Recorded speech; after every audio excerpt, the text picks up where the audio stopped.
ओम शांति। आज 2 अक्टूबर 2023 है। आज के दिवस के लिए, गांधी जयंती के लिए आप सबको बहुत बहुत शुभ बधाइयाँ। आज के स्लोगन से हम जानेंगे मर्यादा पुरुषोत्तम आत्मा किसको कहा जाता है। सुनते हैं आज का स्लोगन। संगम युगी मर्यादा पुरुषोत्तम बनना, यही ब्राह्मण जीवन का श्रेष्ठ लक्ष्य है।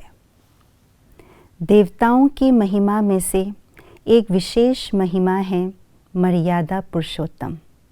मर्यादा पुरुषोत्तम, इसका बहुत गहरा अर्थ है, जो कि सतयुगी देवी देवताओं को ये टाइटल विशेष रूप से मिला है। सतयुग के अंदर कहा जाता है, यथा राजा रानी तथा प्रजा तथा प्रकृति तथा तत्व, अर्थात जिस तरह से देवी देवताओं की स्थिति होती है, उसी तरह से वहाँ की प्रकृति, वहाँ की प्रजा, वहाँ के तत्व भी होते हैं। अर्थात वहाँ की जो देवी देवताएं हैं, सतयुगी देवी देवताएं हैं, वे सदा मर्यादा पुरुषोत्तम रहते हैं। इसीलिए वहाँ के तत्व, वहाँ की प्रकृति भी मर्यादा पुरुषोत्तम होते हैं। अर्थात मर्यादा के अंदर ही रह कर के सब कुछ होता है।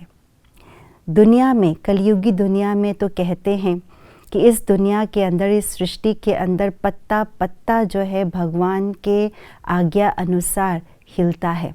परंतु ये बात तो झूठ साबित हुआ, क्योंकि परमात्मा कोई पत्ते को हिलाने वाले कार्य नहीं करते। परमात्मा का कार्य तो दिव्य कार्य, दिव्य कर्तव्य है। परंतु आज इस बात को कहने से अतिशयोक्ति नहीं होगी कि सतयुगी दुनिया के अंदर पत्ता पत्ता मर्यादा के अंदर रह कर के हिलता है।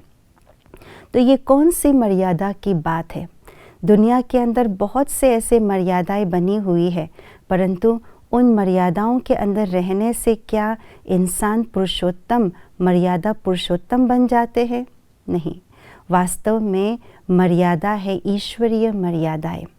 संगम युग पर स्वयं भगवान आकर के हम ब्राह्मण बच्चों को अलग अलग श्रेष्ठ मर्यादाएं दी गई है। उन मर्यादाओं की बात है। शिव बाबा ने ब्रह्मा तन में आकर के हम बच्चों को सुबह से लेकर के शाम तक की मर्यादाएं दी है। क्या बोलना है, क्या देखना है, कैसे देखना है, क्या खाना, क्या पहनना, क्या करना, इन सब की छोटी छोटी मर्यादाएं हम ब्राह्मण बच्चों को मिली हैं।